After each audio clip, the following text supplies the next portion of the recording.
Hi everyone, welcome back to JPWHUTV. My name's John, your host. If you're new round here and you like what I'm doing, please hit the subscribe button and hit the notification bell so you get first dibs on all the videos. The subject of today's video is the types of players and positions I feel that we could bring in January to help strengthen the squad and bolster the rest of the season. Before I talk about that itself, I just want to go through the results of the Twitter poll. So thank you very much to everybody that voted on that. 64% of you voted on the first poll for a left back, 9% of you voted for a right back, and also 9% for left wing, and also 18% of you voted to reinforce the right wing. Of the second poll that I put up, 44% of you said for a defensive midfielder, and also 44% said midfield as well, and 11% said attacking. So thank you very much for your votes there, guys. I really appreciate it. I do feel that's the best thing. You know, that's pretty much exactly the sort of things that I was looking for. Now, if you listened to the West Ham Way podcast the other day, ex-West Ham employee confirmed that the following players could be leaving in January: Hernandez, Adrian, Oxford and Antonio. Now, as you may know from my previous videos when I've talked about transfer windows, I've looked up players on transfermarket.co.uk. Very, very good website for available players and knowing what's going on in the football world. Not sponsored by them in any shape or form, I'm just pointing out what I use. They value Hernandez, aka Chicharito, at 10.8 million, Oxford and Adrian at 4.5 million each, and Antonio at 13.5 million. So in total, if we sold all four players for that value, those individual values, we would have £13.3 million in the kitty to play with in January. Now, because of obviously Adrian going, I thought the first position I'd like us to talk about is goalkeeper.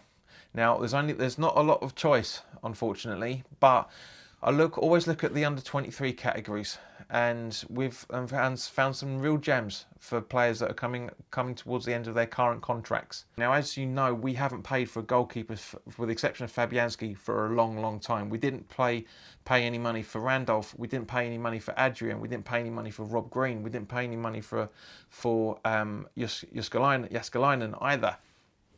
So the goalkeeper I've got in mind is 23-year-old Erik Oeselslagel, the Borussia Dortmund player. £270,000 is his price tag. As you can see from the appearances in here, you know, he's not done a huge amount, but I reckon it could be worth a good punt. Bearing in mind, if the club wants to spend £250,000 on somebody that doesn't deserve having it for stepping down as a Premier League, I think we can fork out for this guy. But personally, replacement for Adrian is Nathan Trott. You know, he's up and coming goalkeeper in the junior leagues. A lot of people have been tracking him from various clubs all over the world, from what I'm reading. So very worthwhile pursuing this guy.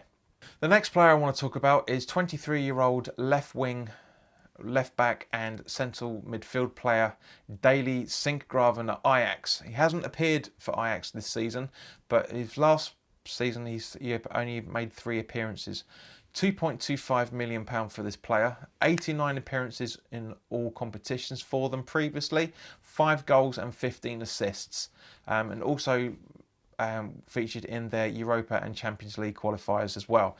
So again, not a great bit of information there, but the kind of player that I feel, you know, he's 23 years old, he's a left back, and so he could push Masuaku and Creswell for their appearances, and also, you know, we feel that we could have some more things going on with him at that side.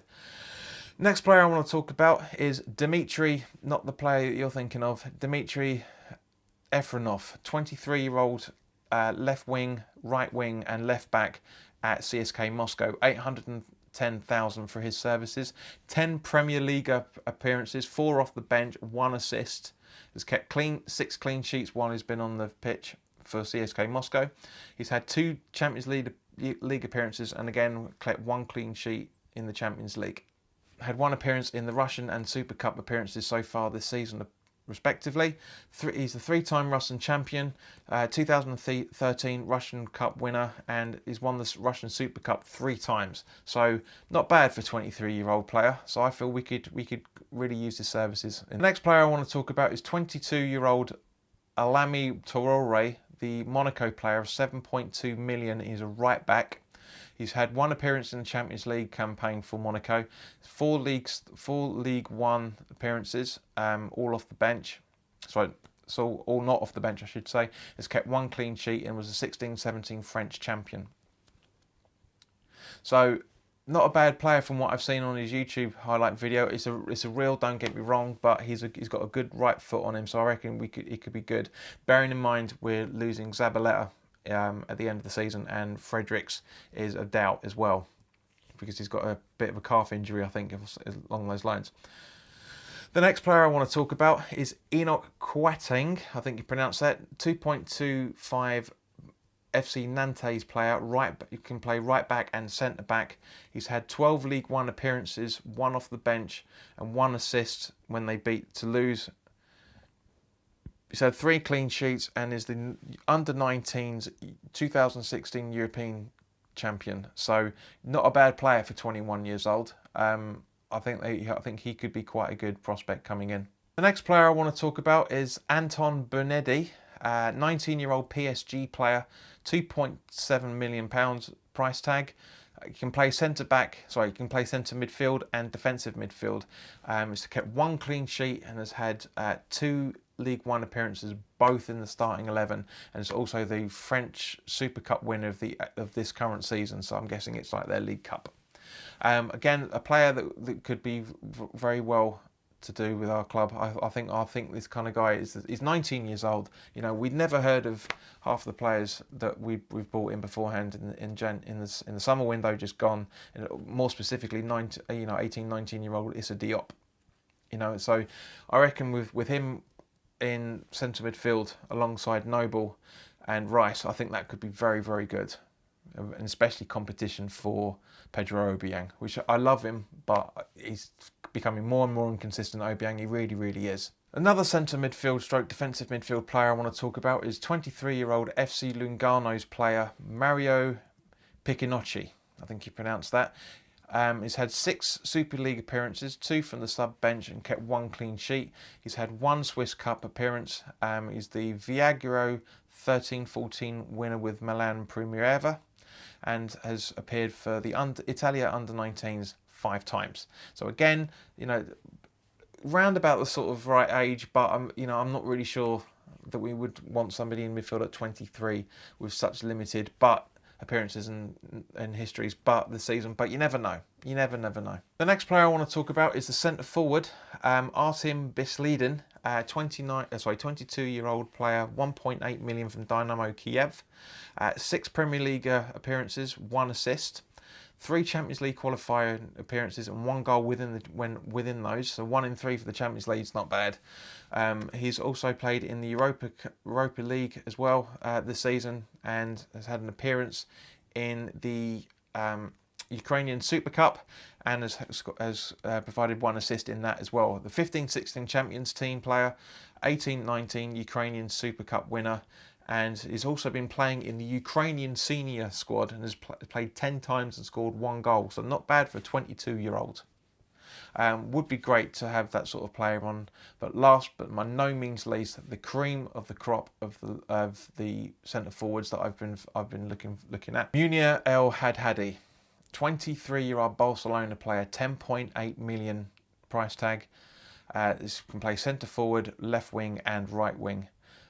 Basically, from what I understand from people that I know that watch Barcelona games, he is one for the future, and his contract's coming up soon, coming to the end soon as of the time of this recording, and I feel that this is exactly the sort of player that we should be bringing in order to bolster the centre forward position, especially bearing in mind that Carroll's coming up to the end of his contract. Hernandez isn't playing properly in terms of what we want him to, and also the rumours that even though there's just rumours that we could be losing Marko Arnautovic at some point in the next 12 months, this is exactly the sort of player that we need to be bringing in. I mean, as you can see from his stats, absolutely, it's just absolutely brilliant what he's achieved at such a young age. Now, this is a guy that is trying to push in to the Barcelona first team when you've got the likes of their front line with with Messi and the biter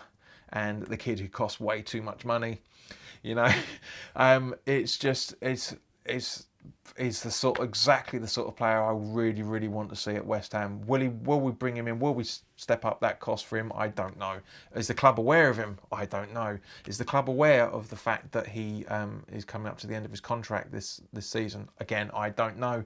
These are the players that I personally feel. This is not saying that we're looking into any of these players at all. I wouldn't be at all surprised if we were linked to some of these players over in the coming weeks. But yeah, I feel that would be a great call to do if we do bring them in.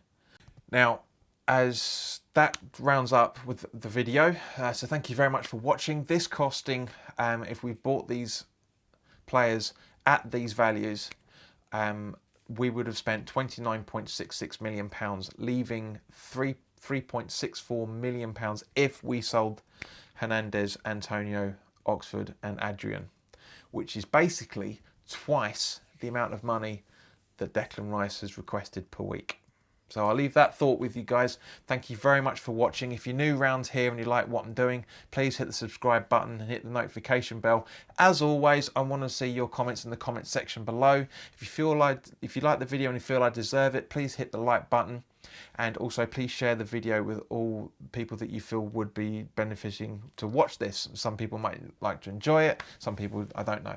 But it's nice to see that my videos are being shared on a monthly basis. Not a huge amount, but they are being shared. So thank you very much for doing that, guys. I really appreciate it. As I say, let me know your thoughts on this.